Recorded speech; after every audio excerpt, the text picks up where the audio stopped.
I would like to call to order the annual meeting of the School District of Sevastopol. And I would ask that our school board clerk, Lisa Beery, read the call of the meeting, please. Notice for the annual meeting of the School District of Sevastopol. Notice is hereby given to the qualified electors of the School District of Sevastopol that the annual meeting and budget hearing of said district for the transaction of business will be held in the all-purpose room of the school on the third Tuesday, being the 20th of August, 2013, at 6:30 in the evening. Dated this first day of August, 2013, please, hearing clerk. Thank you, Lisa. Introductions. I'd like to start on my far left with our superintendent, Dr. Linda Underwood. You will be hearing much more from her later.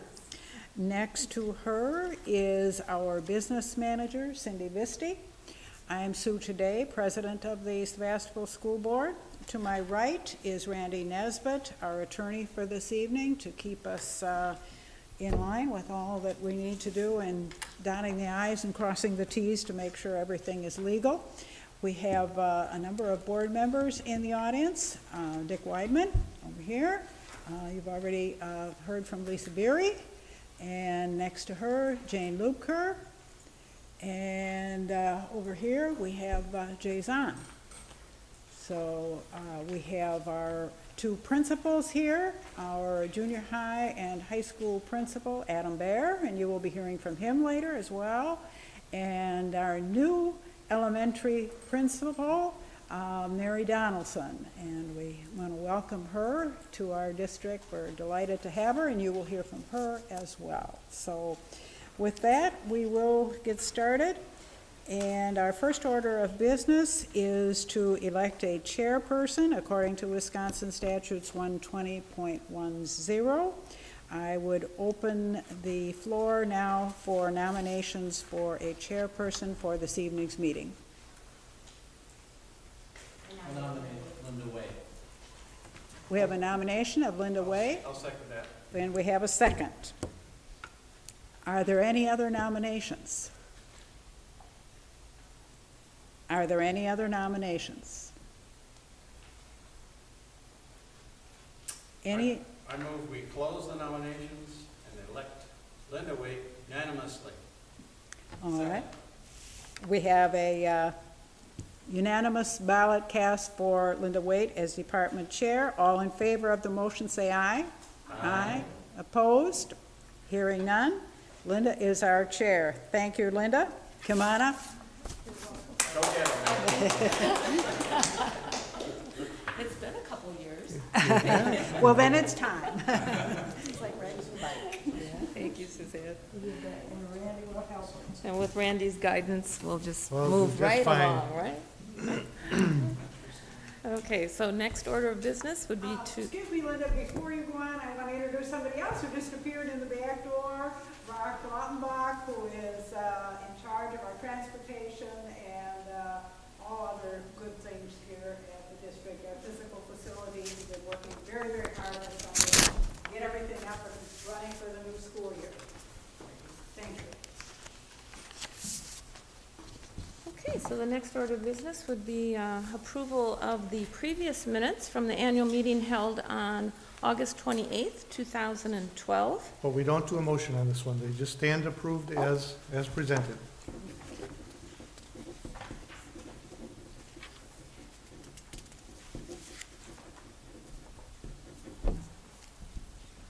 Okay, and then the auditor's reports, 2012-2013, page 11 of the packet. So you do have a- Is that one we do have a motion, or we will require a motion to accept and approve?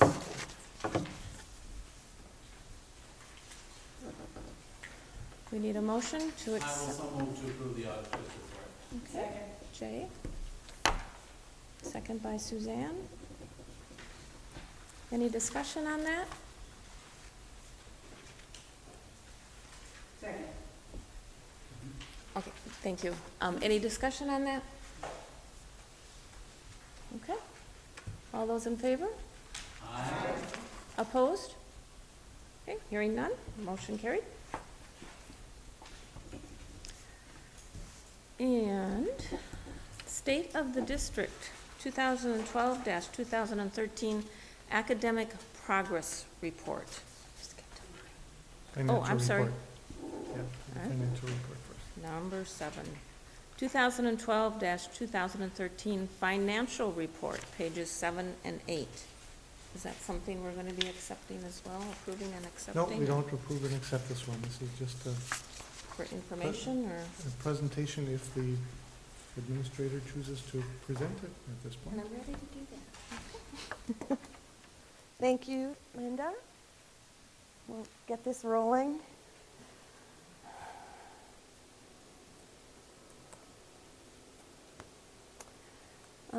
One of the challenges of getting everything together for the annual meeting is trying to decide what to share with everyone, because there are so many great things that we really want to share with everyone, plus there are certain things that we have to share with everyone, and actually those are pretty good too. So the first thing that I'm going to be talking about is the financial report, and that reflects this past year, the school year 2012-2013, or fiscal year 13, and this one's pretty short. This is the budget in review. The second column is what the adopted budget was in October of 2012, and the third column is the unaudited end of fiscal year, June 2013. So as you can see, our revenues went up more than we had thought they would. We brought our expenditures down. I'll talk a little bit about that. In the original October 2012 budget, we thought we were going to have to pull some money from fund balance in order to make ends meet. That was not necessary. As a matter of fact, with the additional revenues and some economies that we had during the year, we ended up with $271,000 at the end of the year that then could go into fund balance. So that's the summary of Fund 10 for last year. Come on. We had some items that were big contributors to that fund balance. One was in salaries, and this is all the salaries across all of our employees, that perhaps we budgeted higher and we hired someone at a lesser salary when people go out on leave and aren't being paid during that period of time. Their salary is still there as part of the balance. There were some extracurricular positions that we didn't need to fill, and so there was savings there. So when you pull all of it together across all of Fund 10, we had about $100,000 in there that will move forward to fund balance. We also had savings in health benefits. We changed our health care plan on January 1st, and so the $45,000 there is what we saved from January 1st until June 30th in that new health care plan, under what we had budgeted with the original provider. And we saved some money in operations. Fuel came in under where it was budgeted. We had a couple of projects that we just could not get done before June 30th, so we had savings in operations as well. So these were savings from budgeted expenditures. At the same time, we had more revenue than we knew we were going to get when we were doing the budget in October. That was in the form of the Rural Schools Grant, spent every penny of it well, and so that will not be a grant that repeats in the coming years, but we were very grateful for that. We've talked a lot about fund balance, and we did have some movement in fund balance this year when we were talking about referendum in January, February, March. We talked about why we had to have a fund balance, and for us, the two priority reasons are in case there's an emergency. We need to have some money sitting there that we can pull out to repair the roof, that we can replace the bus if we need to, that we can hire the teacher because all of a sudden we've got more kids than we had ever counted on, or we have a student that comes to us with an IEP that's going to require a specialized teacher. So emergencies are a big reason why we need to have the fund balance. Second reason that we've got here is that it gives us more favorable short-term borrowing and for our credit rating.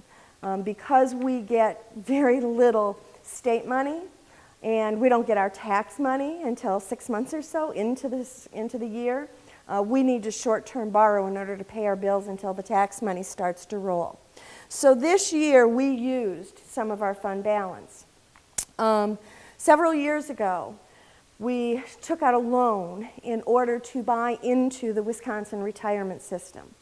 And there's been some action on that loan over the years, but we still think it still went to 2025 was the length of that loan. When we looked at it closely, the balance was $409,000. The interest was $180,000 because when we got the loan, it was at 6%. It made much more sense with our fund balance and how we were looking at finishing the year to pay off that loan of $409,000 and thereby save that much money that we would have been paying out in interest over several years. So we zeroed out this loan and we used fund balance to do that. The status then with that kind of action in the fund balance is important. And this is where we are. On July 1st, 2012, and that's, let me get my super laser here. July 1st, 2012, our fund balance was $3,054,000. When we got to July 1 of 2013-14, our balance was $3,325,959. And so we could afford to pay off that loan, save paying the interest. It worked well for us. As we project forward then, we're looking at a fund balance of about $3.36 million, July 1 of 2014. We're planning to pull about $250,000 out of fund balance to make ends meet in that school year. So July 1 of 2015, we'd be down to $3.1 million. Take another $250,000 or so out of fund balance for this year. So July 1 of 2016, our fund balance would be about $2.87 million. And all of these still meet that cushion that we are advised to have in order to help us with our short-term borrowing and help us with our credit rating. So our fund balance is still very healthy and allowed us to pay off a loan that would have cost us a lot more money in the long run had we not paid it off. Here's where we are. To review, this is what I started with. For Fund 10, our revenues, $7,658,099.93. Our projected expenditures, our actual expenditures, unaudited yet, $7,386,727.05, which left us a balance that will go into the fund balance, and that's why you see it getting a little bit healthier this year. Questions? That's the wrap-up of 12-13. Okay?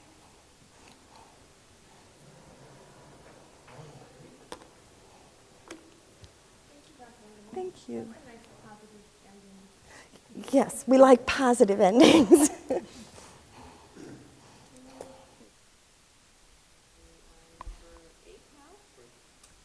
the District, 2012-2013 Academic Progress Report.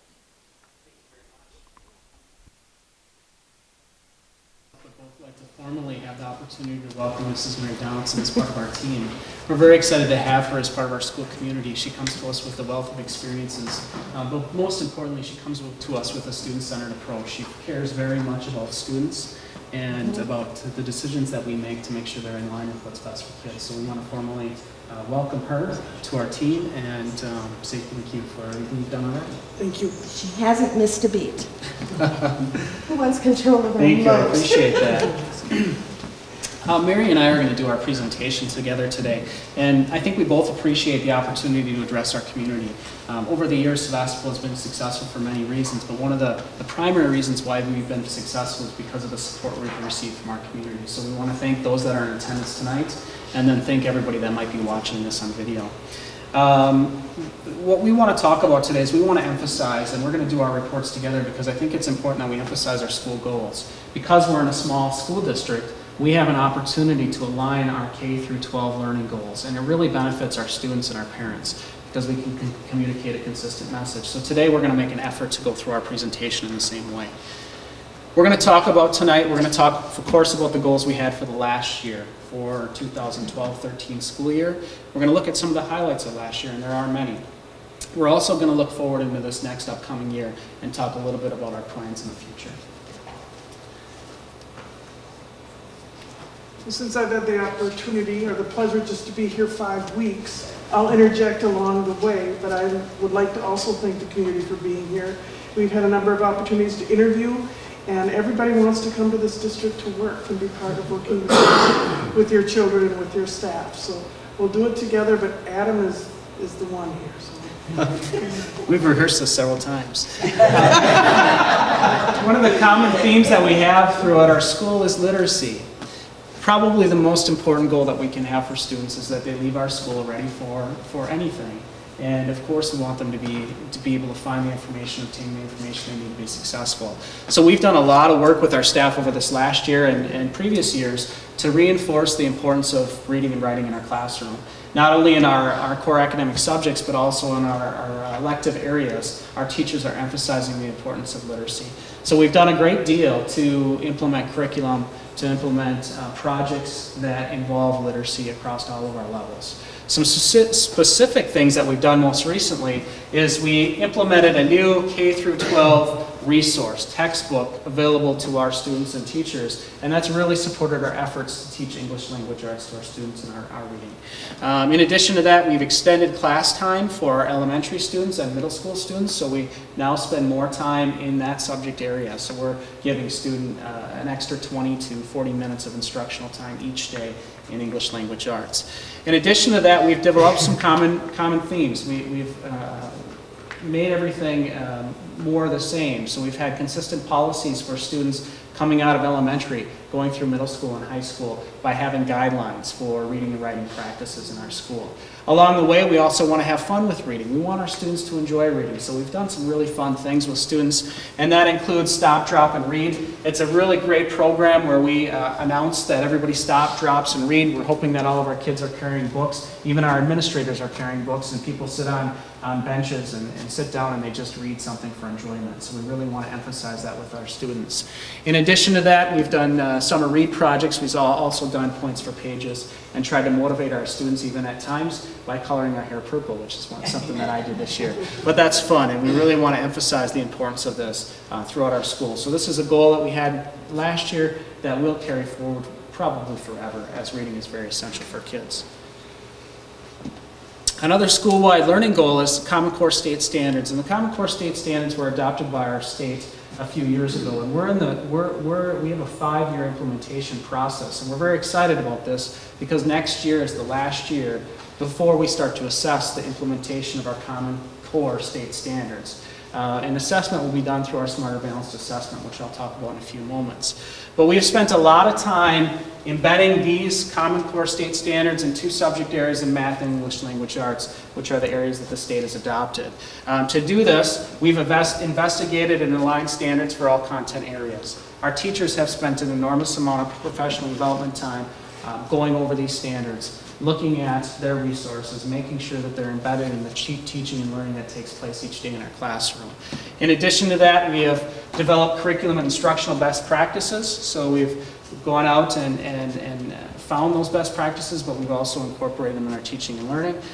Sought those resources, and I talked a little bit about our new English language arts resources. We've done the same thing in our mathematics program to ensure that our students have the best books to work from, which has been really important. And we're monitoring that 5-year plan for implementation. And as I said, we're really excited about it because next year will be the final year in preparation of the testing period, which will be in 2014 and 15. The state has given us now a model for assessing that, and this is actually as part of a consortium of states working together to have a common assessment for students across our nation. And the Smarter Balanced Assessment has now released test items and practice tests, so we're starting to see some of the objectives that our students will be measured against. And it is really exciting for us because we're able to see that, what we've done over the last 3 or 4 years, that our students are meeting those marks. So we're implementing those assessment items, those assessment types into our curriculum, and then we can see how our students are performing. So that's really, really been helpful for us.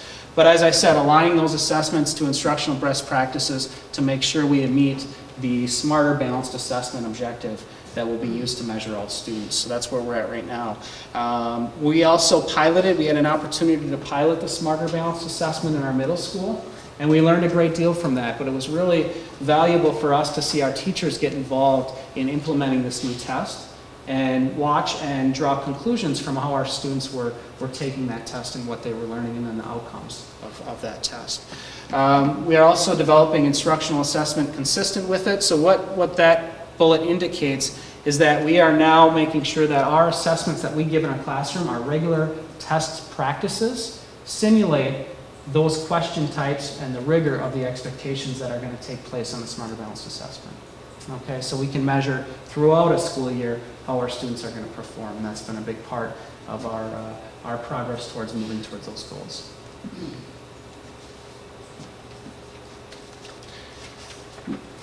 Of all the things that I talk about, the most important thing, though, is that making sure that all of our students are proficient, that all of our students are learning. One thing that Sevastopol teachers are very good at is taking the student from where they're at when they enter our building and then looking at where they can go and helping them achieve. We call it growth. We really have, over the last few years, focused on students' growth, where they are and where they need to be. So our goal now as a school district has been very focused on growth. And we realize that students come to us with a variety of different skills and needs, and we really try to focus in several different areas to make sure that all students leave here proficient of what our community expects and what our nation expects our students to know leaving our high schools.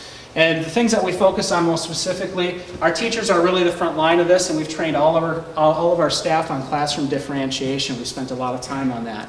When students do fall behind, we immediately identify them with an at-risk program.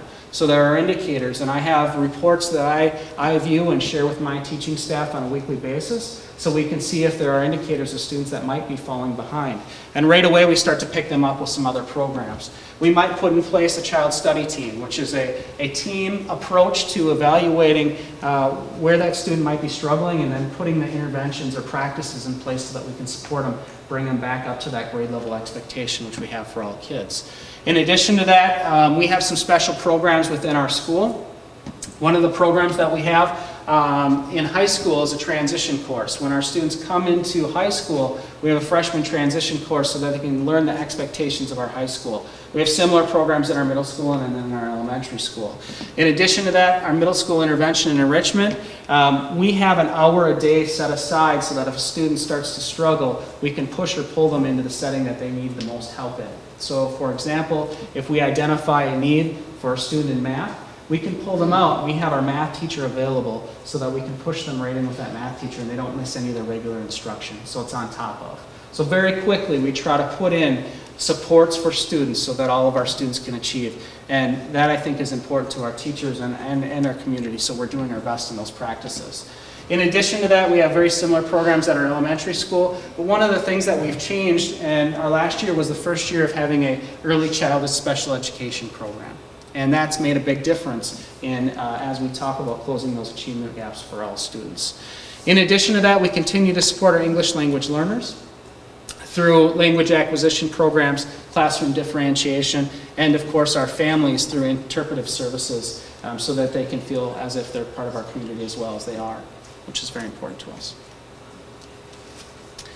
Mrs. Donaldson, I think, is going to talk a little bit about our highlights. This is something that I've spent a lot of time just looking at the data and to celebrate what really goes on in the classrooms here through the student achievement. And one of the areas that uses is WKCE. Those are the assessments that are given in the fall of the year. So if they're given in October or November, they're really assessing the year before. So we're going to share those results from 11-12.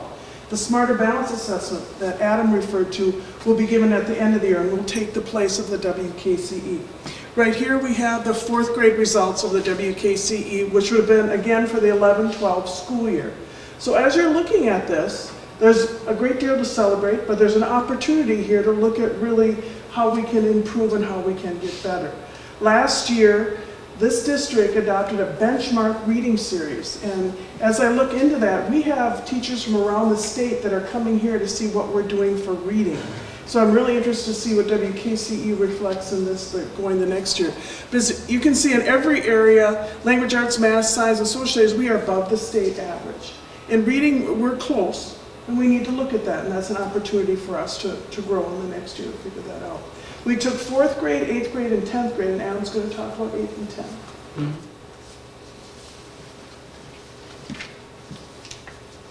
The one universal test that we have across the state of Wisconsin is our Wisconsin Knowledge and Concepts Examination.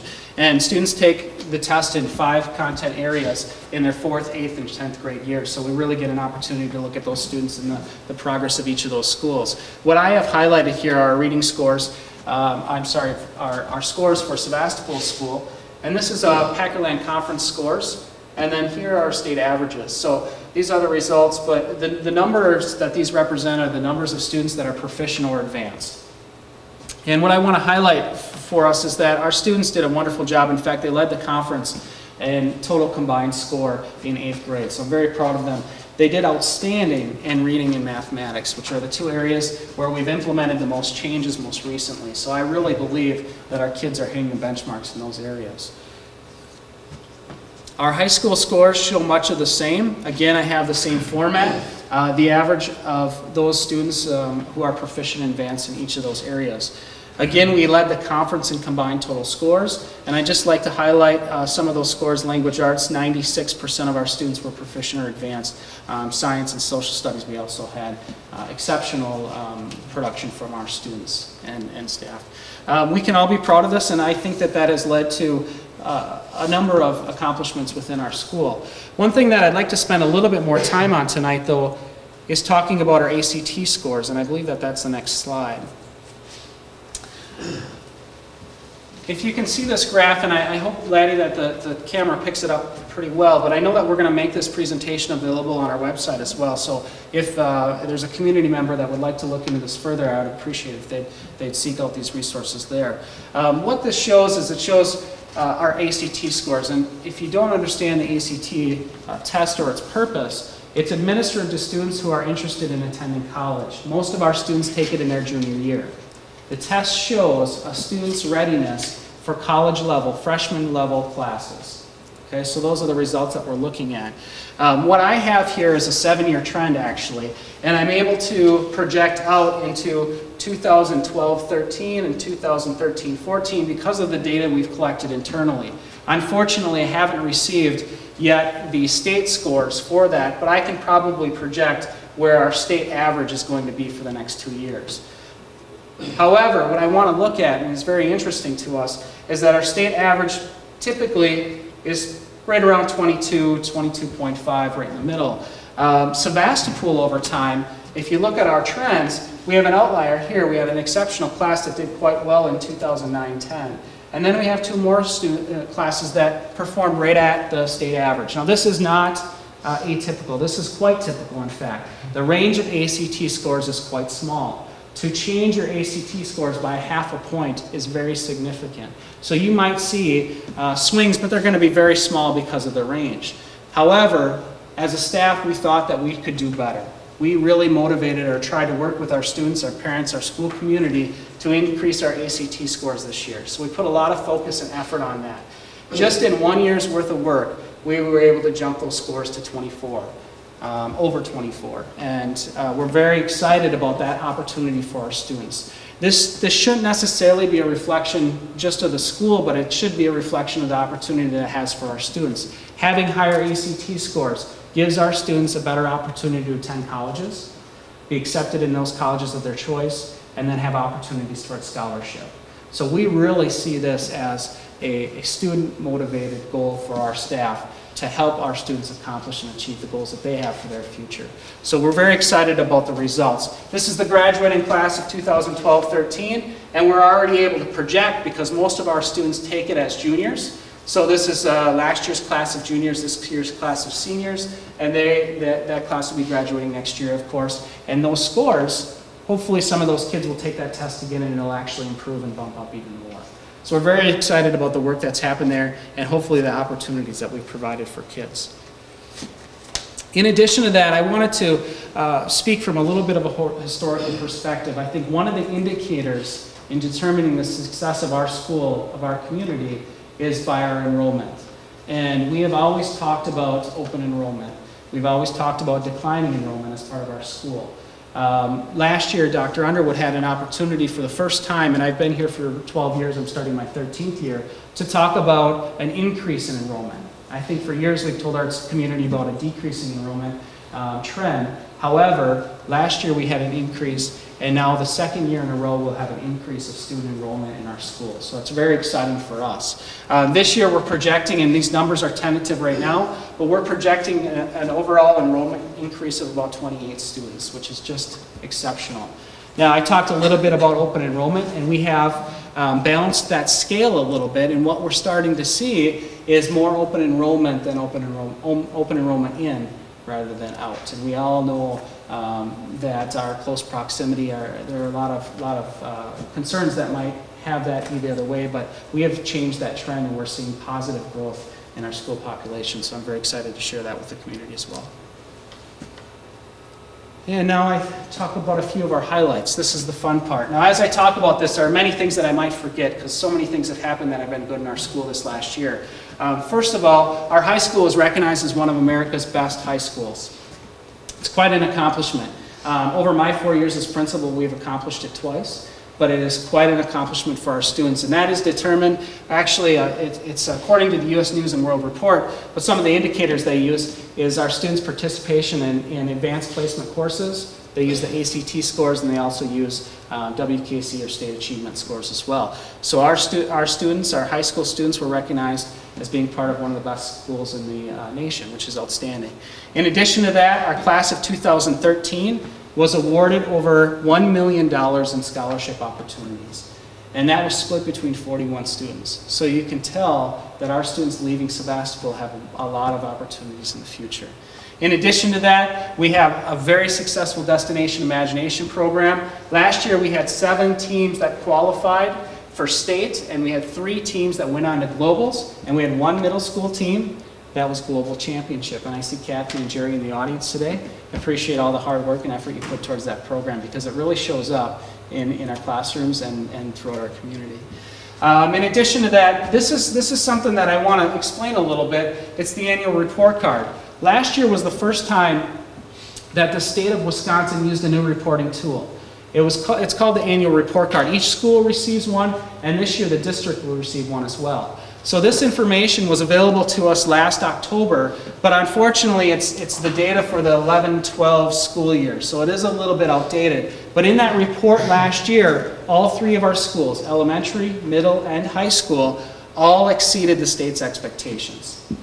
So we're anxious to see where we will mark this year, or our students will mark this year. It'll actually be last year's data, but we're very anxious to see where our students will. So I'd ask you to stay tuned, and of course we'll get contact or a link for you from our homepage so that you can view our state report card. In addition to that, Sevastopol Middle School and high school led the Pac-Atlantic Conference, as I talked about before. I talked a little bit about advanced placement classes. These are courses that students take in high school where they obtain college curriculum or obtain college credit. This year we had 82% of our students that passed that exam with a 3 or higher, so that'll translate right into the college or university that they're going for, so they already have credits towards their degree program.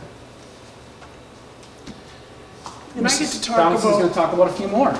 In my few short weeks, I'm really amazed at the opportunities that are here for the children. We're a small school, but the DI program, and talking to Kathy, you're talking global. We beat teams from China and Korea by 1 point. And what an opportunity for children to do that. The other is when I toured last spring, I saw high school students down working with first grade and second grade students, and how important is that for them to learn from someone else. So we had 63 high school mentors down working with over 100 elementary students, actually being part of the community. And that's what's nice about this school. It's from 4K all the way through 12. The math school, the math team in the middle school, for children to not only excel in sports, but also in math and to be on a team and compete and to experience achievement that way. The parent participation. I cannot begin to thank you for the number of parents that I see here. When I asked the staff for some highlights of the school year last year, the parents were the ones they brought up. Whether it was in the volunteers that are here or the active PTO. I want to serve dinner next week during open house. I just have to call the PTO and they're going to do it. I don't even have to cook for that. And over the turkey trot, which I'm really excited about, over 500 people participated in that last year. Another is the early literacy program. We have so many children coming in 4K.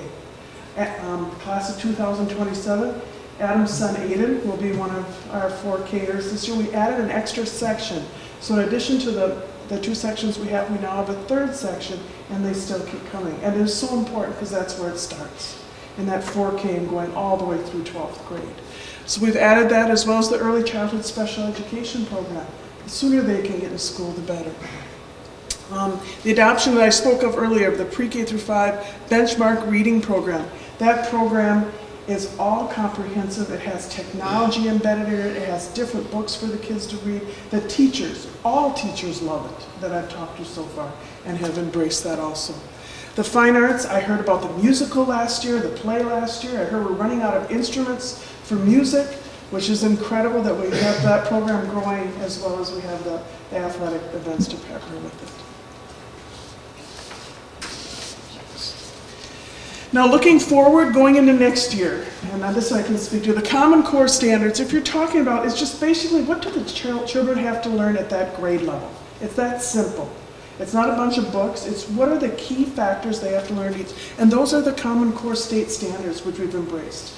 And then to balance them off with the smarter balanced assessment. I'm looking forward to assessing in the spring, so we can in the summer look at what we've learned, and those will take the place of the WKCEs. Closing the achievement gap. We have high test scores, but there are 2 to 3, 5 kids there that aren't learning. What do we have to do that? The educator effectiveness talks about how can teachers become better professionals? How can they learn more? Along with the technology, there's technology going on all over here. There's every kind of technology, Apple, PC, everything going in order to help the children learn, in order to help the teachers become more proficient at what they do. And then the facility. You actually get to see pictures tonight of the facility, so we're looking forward to that. I'm going to continue to talk about our target, the Common Core State Standards and Smarter Balanced Assessment.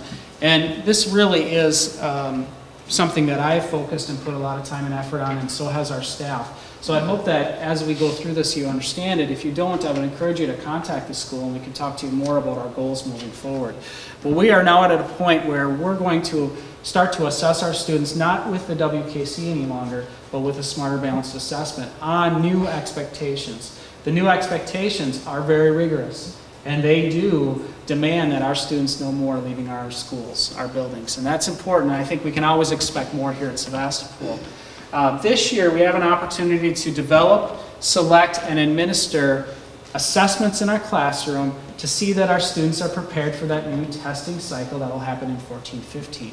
So we are going to do a lot of work to collect and analyze student data. We are looking for instructionally useful data so we can determine our best practices and our approach towards learning. So we're going to spend a significant amount of time. We had teams of teachers. We had 15 to 20 teachers at a time in our buildings this summer, just sitting down and looking at these assessment items and making sure that their curriculums, their teaching practices reflect them, so that we are preparing our students for what's expected of students in the state of Wisconsin. So we've taken a very detailed approach. I told you this is a 5-year plan that we've undertaken. Next year is year 5 in that implementation plan. So we've made a tremendous amount of progress towards that. We also have made some changes within our school. In order to accommodate for the high expectations of the Common Core, we had to change some of our practices. One of the things that we changed is we increased our credit requirement for mathematics. In order to graduate from Sevastopol, you now need to have 3 credits of math, and that's starting with our freshman class. It's very important that we get all kids through Algebra 2, minimally. They've got to get through Algebra 2 according to those standards. So we are putting in place credit requirements that will make that happen. I talked about the coursework. I don't think that there is a course that hasn't changed throughout our school. starting in early elementary all the way through the high school. We've taken and moved some of those standards down or changed the expectation, changed the rigor in each one of those courses to better prepare our students for career and college benchmarks. So we're spending a lot of time on our coursework in all of our classes. In addition to that, we've always wanted to work as a collaborative team and study student data. As I talked about before, it's where our students are now and how much they're growing. So that growth index, that achievement, our students' performance has always been very, very important to us. Very frequently, in fact, on a weekly basis in some of our schools, we're meeting to look and analyze data and talk about student performance and act on helping students be more successful in our classrooms. We have designed and used interventions to help students, and this is probably the most important step. So we implement the assessment, we change our practices, we collect data, and here at this point we help students, okay? So there are students that aren't going to meet these benchmarks right away. So we as a district need to be ready to put plans in place to help those students that aren't meeting those benchmarks right away.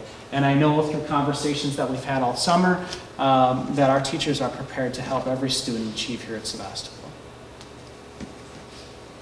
And one of the ways we do that is closing the achievement gap. You've heard that talked about. Everyone talks about closing the achievement gap. Basically what that is every child is on grade level in math and reading when they leave that grade level. And that's what it means. But you take a teacher who has 15 to 20 children, how do they do that? You've got to have help from other people. And whether that's getting on the bus in the morning when we have books on the bus, or it's at night sending homework home that deals specifically with what that child needs to learn. So the goal for the achievement gap is every single child on grade level or above by the end of the year. And how do we do that? Assessments is one of the ways, where we really assess and see what that child needs to learn. We've used the MAP scores, we used the Smarter Balance, we've used the WKCE. All of those tell us exactly what that child needs to learn in order to be on grade level. So it's no more of the mass and just hoping they're there. We use data to really assess them and figure that out. So we're going to continue to do that. Technology is huge help with this. Children learn in different ways. We all know that from the children we have. All three of mine learn in different ways. Technology can be the key. Just turn that light bulb on and they'll learn how to read. So we're going to use technology not only as showing us the data, but also as a teaching tool. Teamwork. We've got a great team of teachers here from 4K through 12. We don't need to be isolated in our own classrooms. We can work together and share with each other. Because these children start in 4K and go through grade 12, each child can have a different teacher to work with as they're going along. So we're going to work together in teams to make sure they get on grade level. The research-based interventions, what I mean by that is, what are some of the cool things that are out there that are really working? The internet, if you type in a question on the internet, you get all these ideas on how to really make it work. And that's what I mean by research-based that are out there that we can use. Modifying the schedules. Here's a block of reading time and no one's going to interrupt that. No announcements, no specials, anything. We're going to concentrate on reading and giving the teachers that time to really work with the children. The other is the staff development. How can I learn from you? Some of the best people we have in this building are, Deb in 6th grade right now with her math and reading strategies, Kathy with what she does. How can we maximize schedules so we can learn from each other, from the talent that exists right here in this building? And I don't know anything about this, so Linda, you're on. You sure? Yeah. Thank you, Mary. Thank you very much, Adam. Educator effectiveness has been on our radar for a couple of years now. We made a decision that we were not going to jump into any of the pilot studies that the Department of Public Instruction is doing with their model, that we wanted to sit back and wait until they got it as right as it was going to get. And as soon as they've settled on this is what we're going to do, this is right, this is how we're going to do it, then we would adopt, then we would embrace it and move forward. We just didn't want to have to do it once and then redo it a second time. So, through this year, we will be developing and training and then implementing our educator effectiveness model because it has to be in place by the fall of 2014. And this is how we're going to do it. We have a group right now of staff who are actually meeting this week as well, really studying what other school districts are finding out about the DPI educator effectiveness model, what's important to them in educator effectiveness, which we used to call teacher evaluation, okay? Now it's educator effectiveness. Makes good sense, but just to kind of do the translation there. So they're really studying that model, and then they're coming together to say, let's take the best pieces and design what works for us.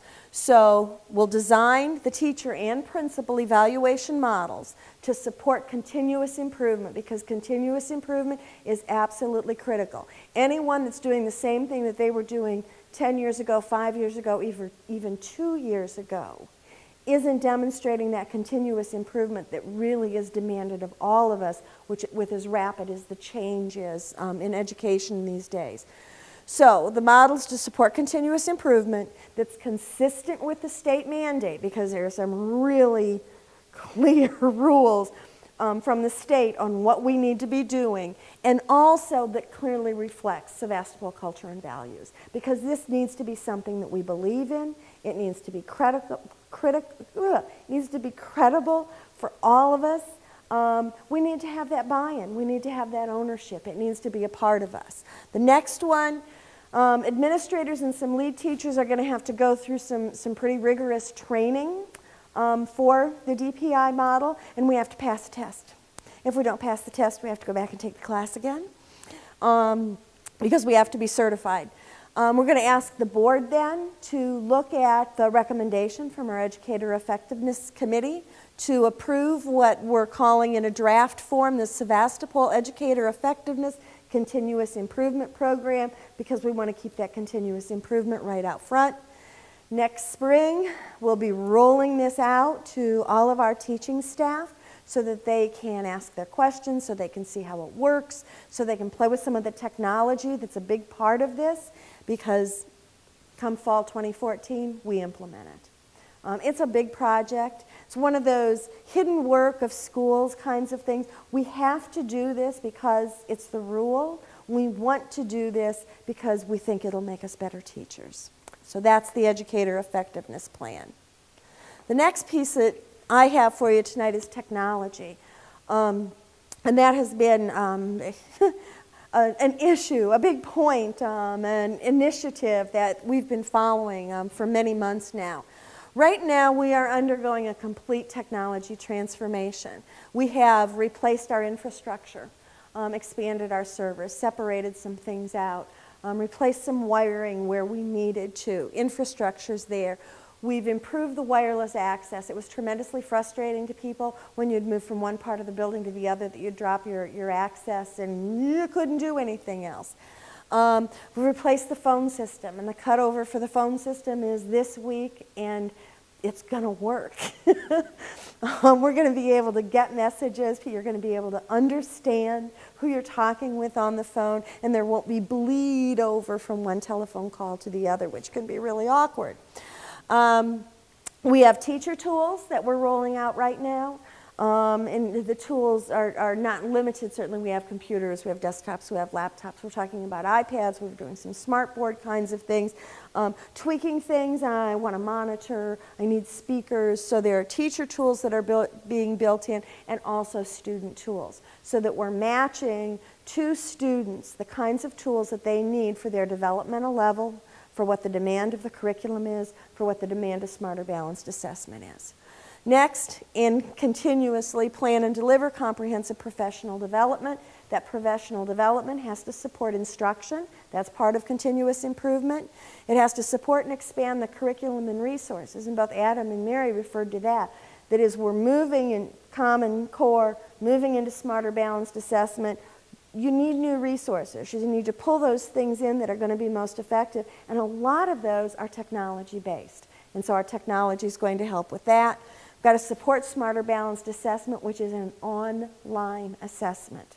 So our technology has to be compatible with the specifications for that assessment, not only for taking the test, but pulling the test down, having the student access it, sending the test back up. Tricky.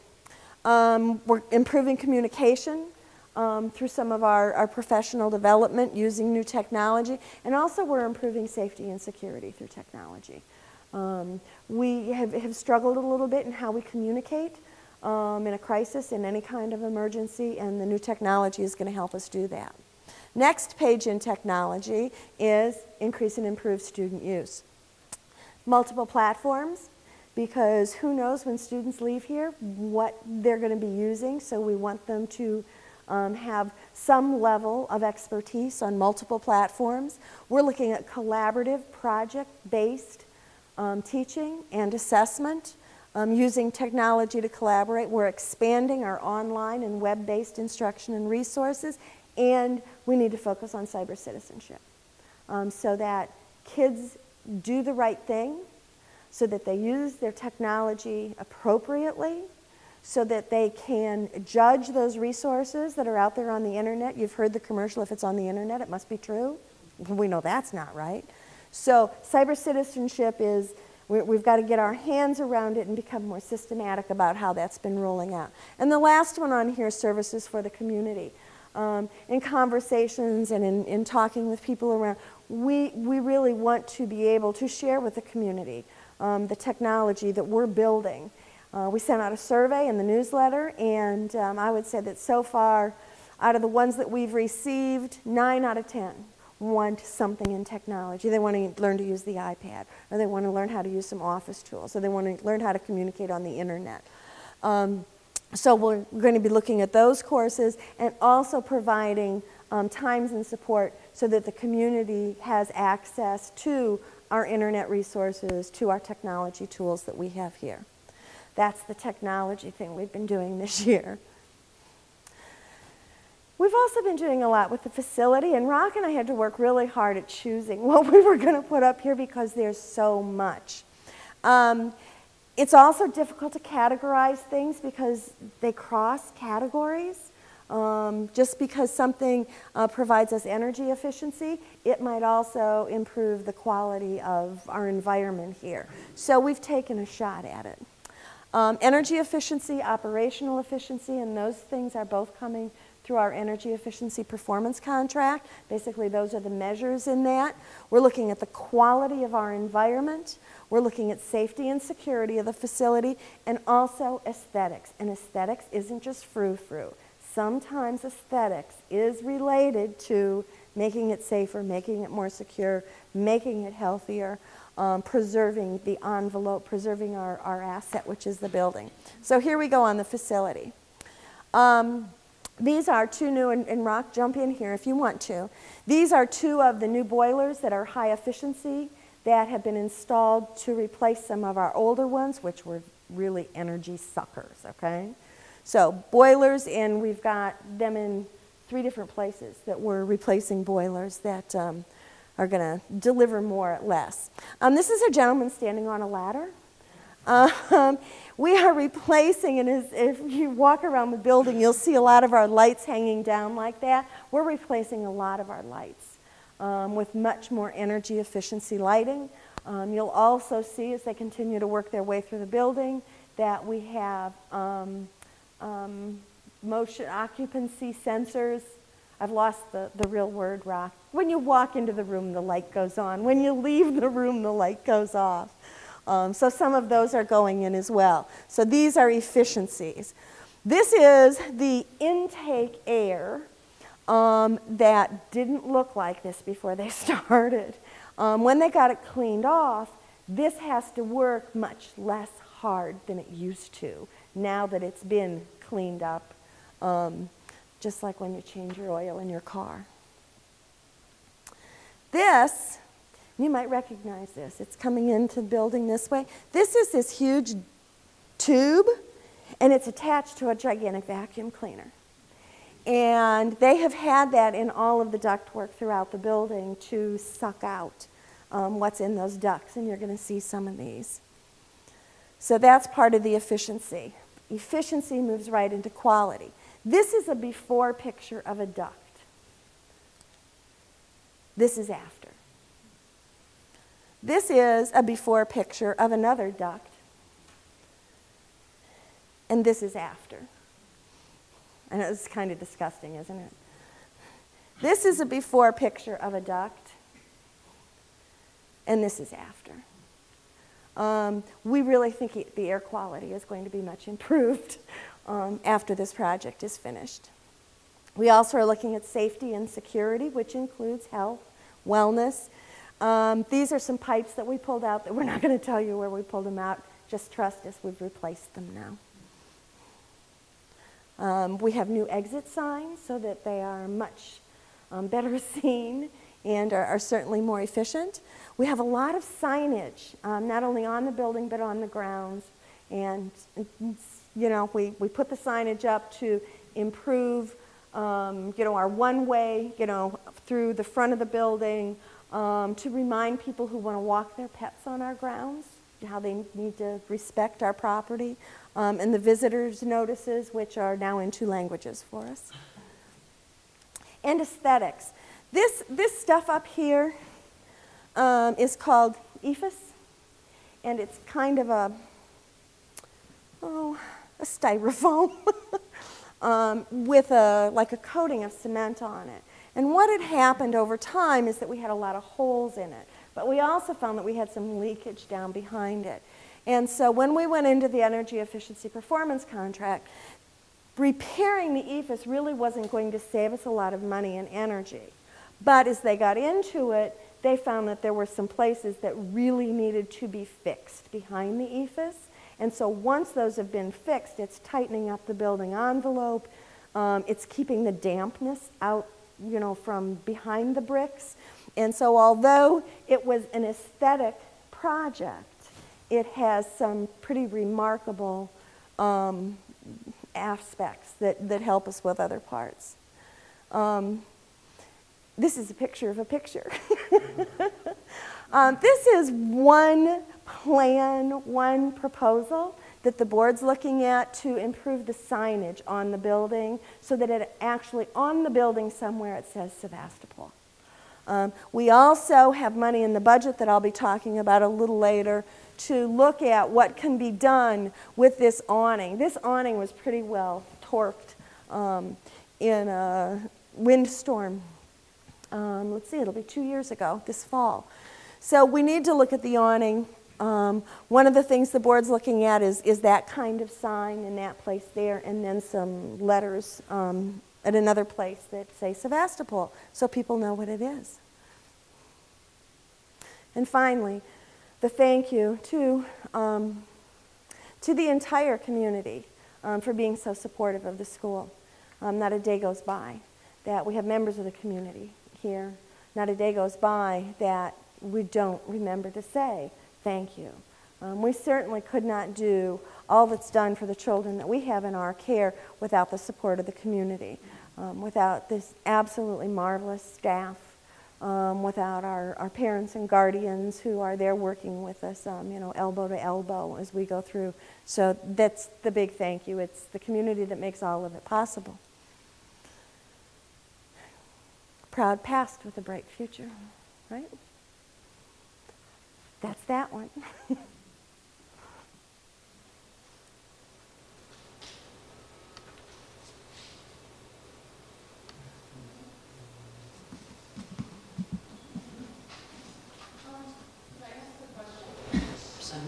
You're the chair. Going back to the WKCE percentages, that really stood out to me was the reading. So the elementary and the middle school in the reading percentages, Sevastopol, Conference, and State alike were in the 70s, 80s, 90%. But then when you got to year 10, they dropped down to 40%. Sevastopol, Conference, and statewide. Why is there such a drop in the reading category when you get into the high school years? You'd think it would be improving instead of dropping. Unless I misread something, but. Yeah, so I can address that. Okay, I have to find it. That is a really good question. I've asked that too, and they kind of explained it a little bit to me too. As I look at the 4th grade, they're lower than they have been in the past, and then they go on, and Adam can explain to you some of it. So that's a real good question. I have the same one. Okay, there's 4th, and then it goes 8th, Yeah. and then it goes 10th. You want I to? have that, sure. I think, Linda, your question was in regards to the reading scores, and actually, you can see this is the percentage of students that are proficient or advanced in reading. So in our elementary, this was actually an area that Mrs. Donaldson identified as a need, and an area that we've been working to address through adoption of a new curriculum resource and professional development with our staff. I know that her team spent at least one day as part of a data assessment looking into this reading data specifically, because we were uncomfortable with where our students had performed in comparison to our conference.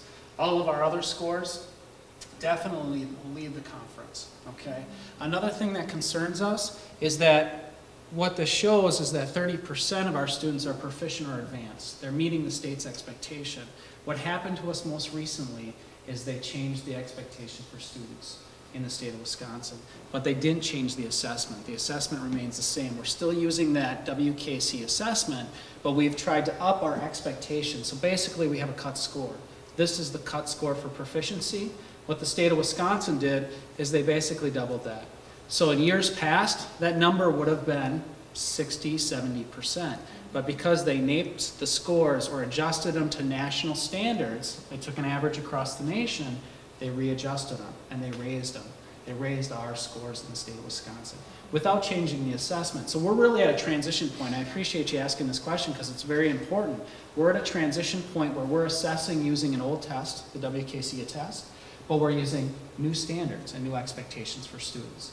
So in the transition that the state has been making, they just took old scores from last year, the year prior, and so forth, and they raised and readjust everything for us. So now, across the state, you can see across the state, it's just showing that 32.9% of our students, 32.9% of our students are meeting the state's expectation in reading.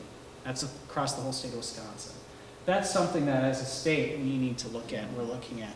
As a school, Mary talked about, again, these are 4th grade reading scores. She talked about our focus and emphasis on reading, the data retreat we've done and the steps that we've taken.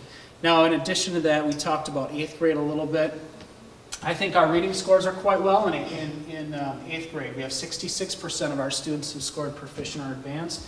It's about 26 percentage points above the state and about 20 percentage points above the conference. So our students actually led the whole conference, and our conference and our CESA, our general region, Cooperative Educational Service Agency region, is one of the higher performing regions in the state of Wisconsin.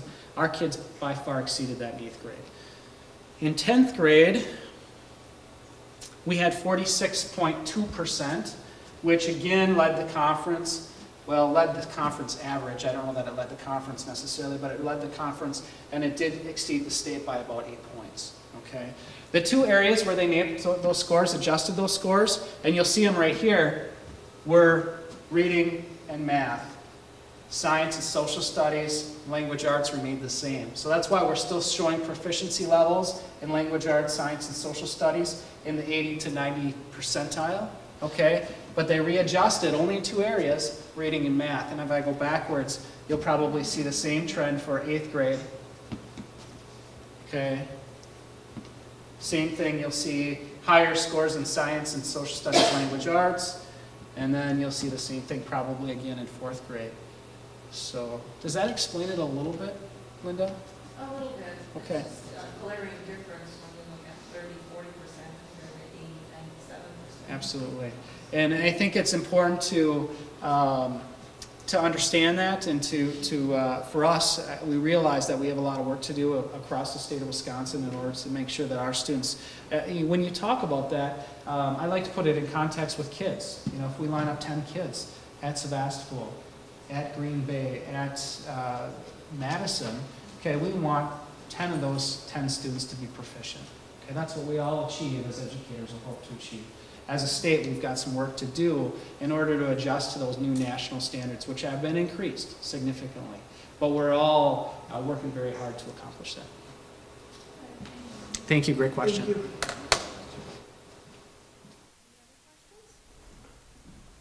Thank you, Adam. Thank you, Mary. Thank you, Dr. Underwood.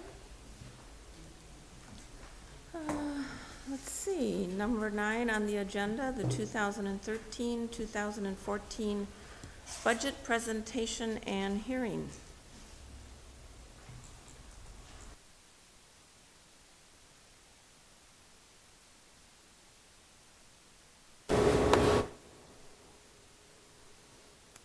This is the proposed budget, the budget for the July 1st, 2013 through June 30th, 2014, with the best information we have today.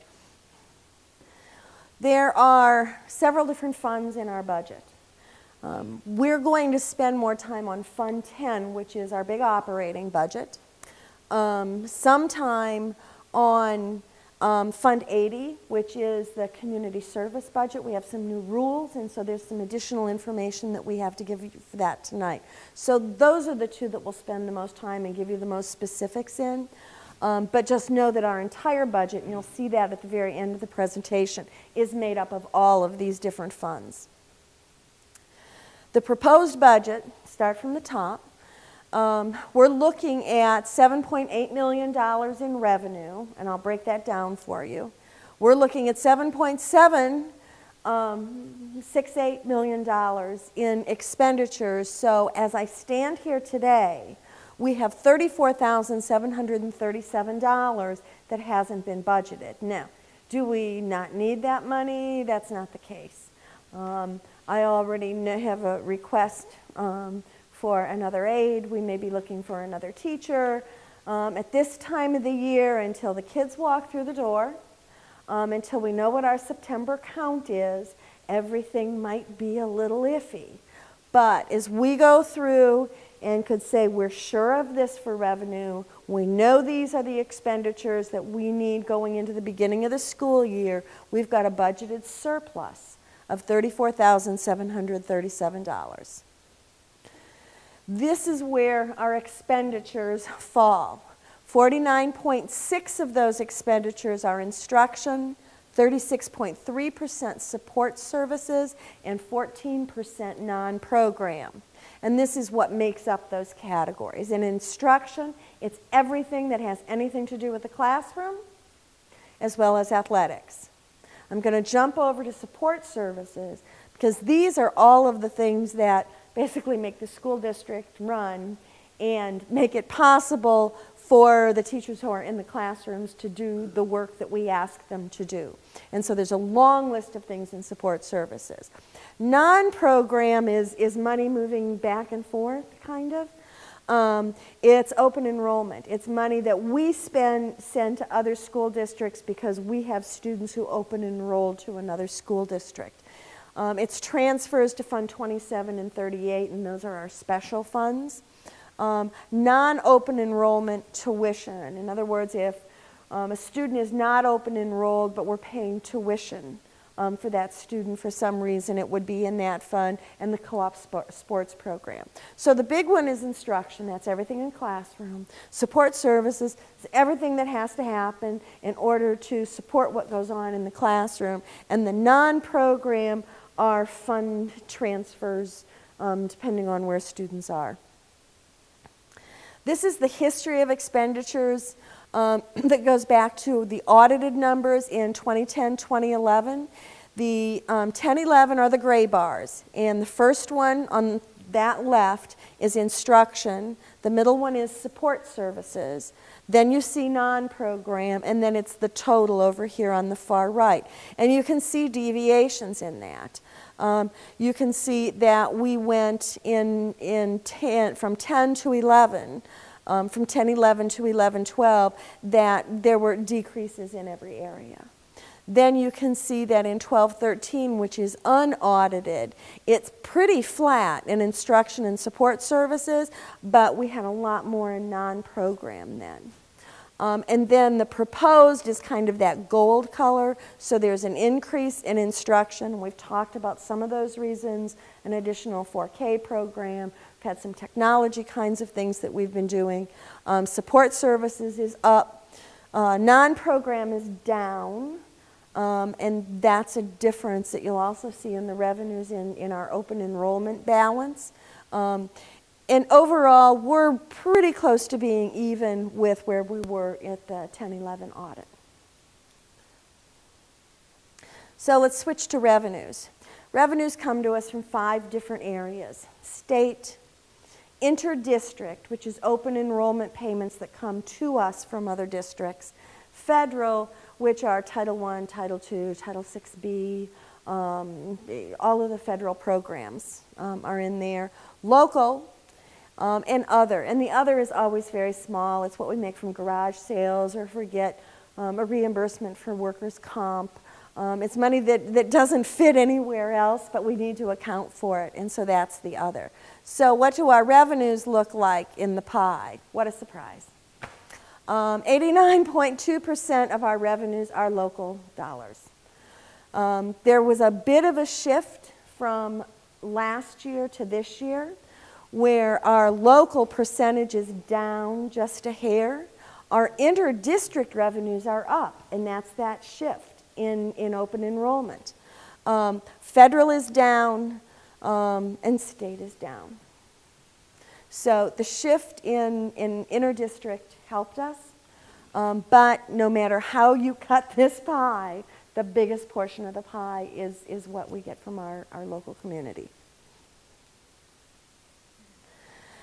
We've had a lot of discussions about the revenue limit, and there's a new thing in here that I wanted to make sure that people could see and understand. In 2012-2013, we had a revenue limit and we had a referendum to exceed the revenue limit. This is the total of that revenue limit and the referendum to exceed the revenue limit. This is what we had last year. Coming into this year, and I broke this out, this is the actual revenue limit, $5,748,151. Thanks to the community, we have approval for a referendum. We had an approved referendum to exceed the revenue limit by $1,150,000.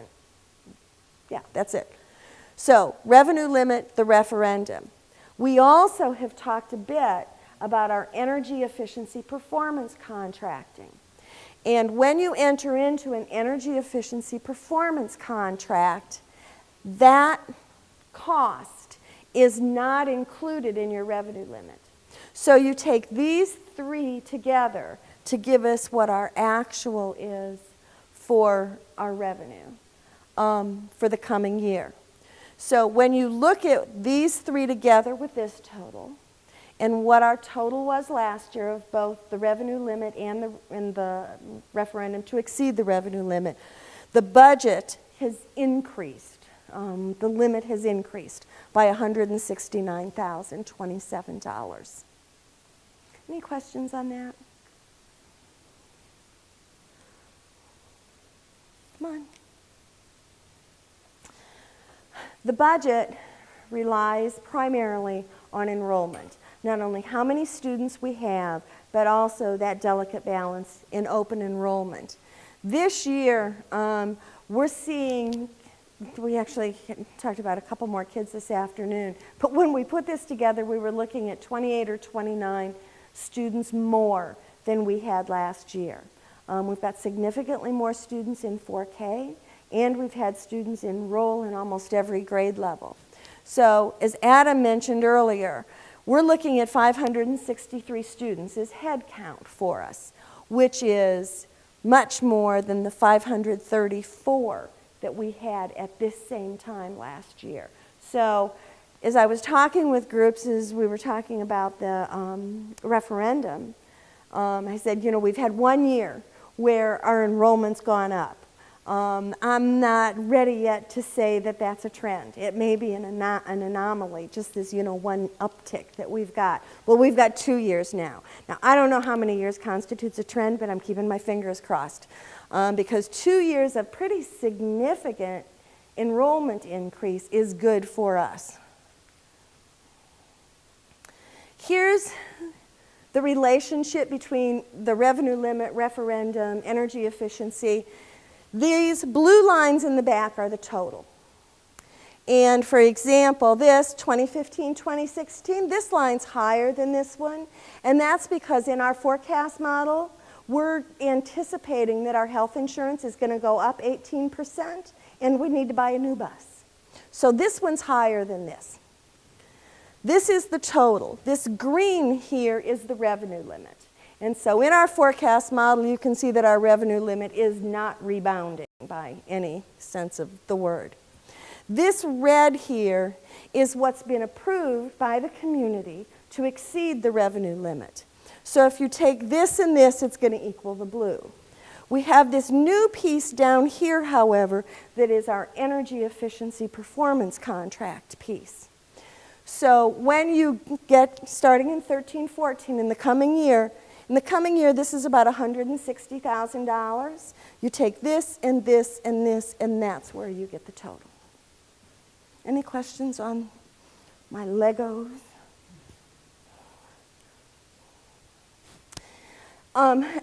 We have some new requirements, and it really is to give more information, perhaps more in-depth information, to the community about Fund 80, which is community service.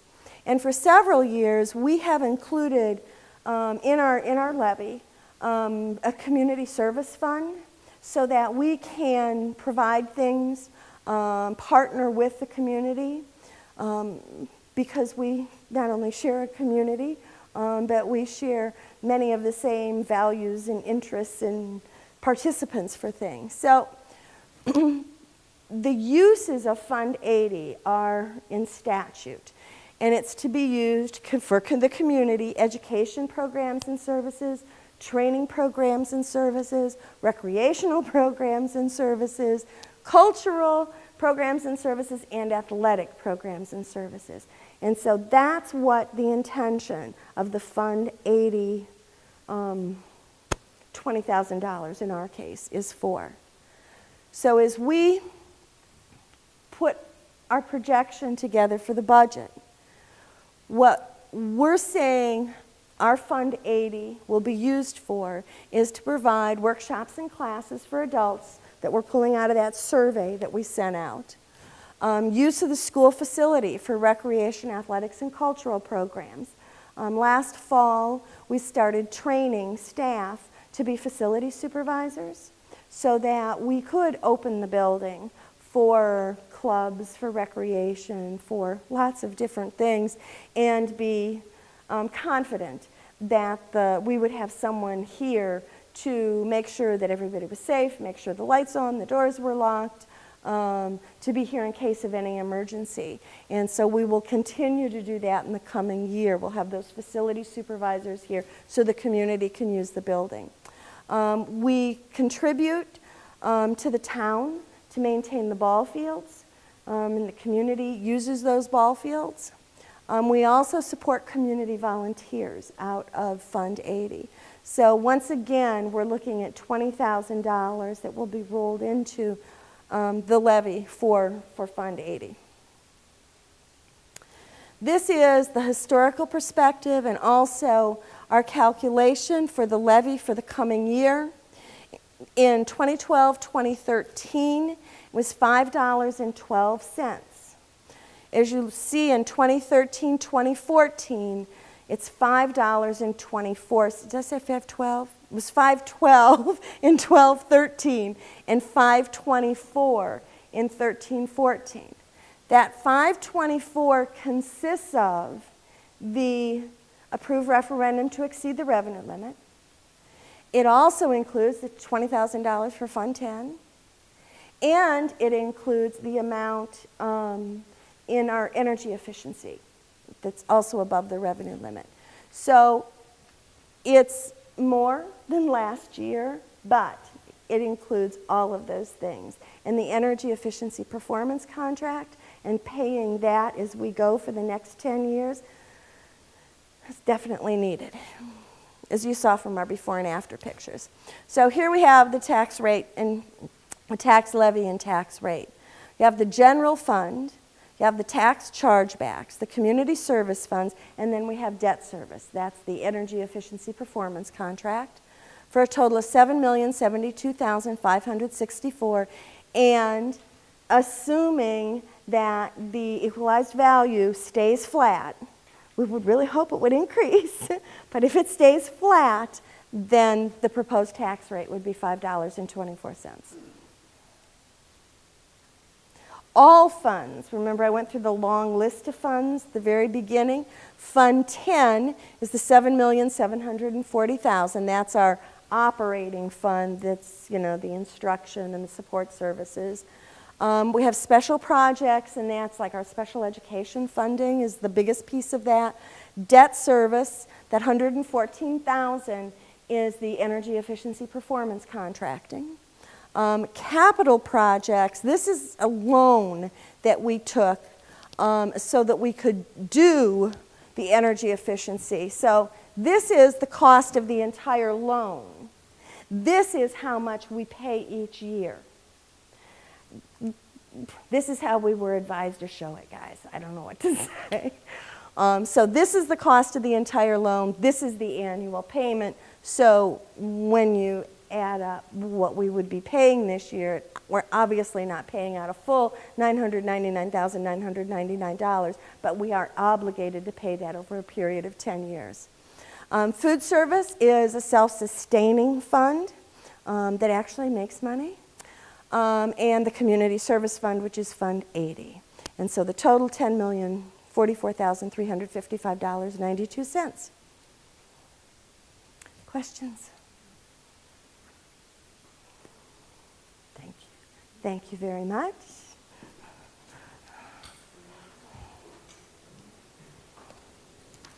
Thank you. That was a great explanation of the budget.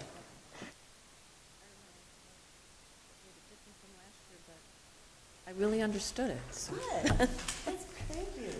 Do we have to take any action on that, Not Randy? on that, now you're looking for a Okay. motion on the levy. Okay, so item number 10 on the agenda, approval of the 2013-2014 school tax levy. Page 9 in the handout. Should I spell this out? General fund levy of, Yes. okay. So a general fund levy of $6,936,956. Tax chargebacks, $775. Debt service fund, $114,833. And community service fund, $20,000, for a total school levy of $7,072,564.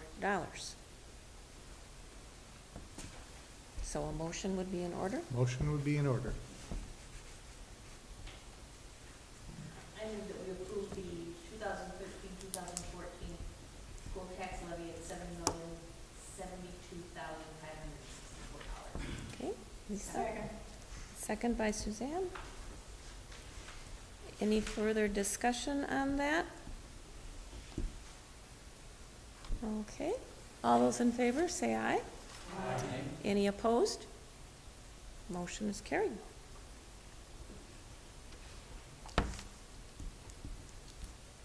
All right, item number 11, grant board authority to sell excess personal property. Did we have any explanation on that, or?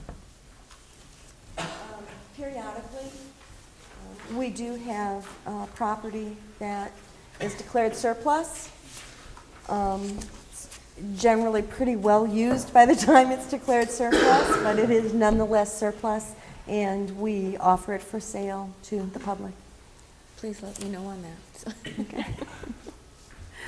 Okay, so we need a motion to grant that authority? Yes. I also move to grant. Okay. Motion by Jay, Second. second by Lisa. Any further discussion on that item? Okay, all those in favor signify by saying aye. Aye. Opposed? Motion carried. Okay, item number 12, establish the 2013-2014 school board salaries. If you look at the agenda, the current salaries were $235 per month per board member, with a $50 per diem for each meeting attended outside the district, plus mileage to and from meetings. I would like to make a motion to establish the 2013 and 14 school board salaries at $235 per month per board member, and a $50 per diem for each meeting attended outside the district, and mileage to and from meetings out of the district, in accordance with federal guidelines. Thank you, Laddie. You're welcome. Is there a second?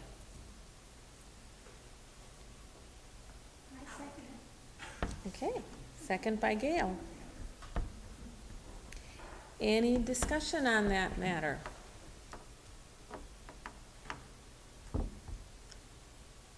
All right, all those in favor signify by saying aye. Aye. Opposed? Motion carried. Item number 13. Establish, do we need a motion for this, or is it set by statute?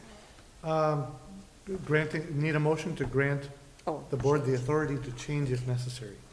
all right, to establish the 2014 annual meeting, time, date, and place, granting the school board authority to change that date if necessary. I so move. Moving right along. Okay, second? Second. Second by Suzanne. Any discussion? All those in favor signify by saying aye. Aye. Aye. Opposed? Motion carried. Anything else? Motion to adjourn. Motion to adjourn is in order. Somebody. All right, motion by Suzanne, second by Jay. All those in favor signify by saying aye. Aye. Opposed? Motion carried, and meeting adjourns at 7:56.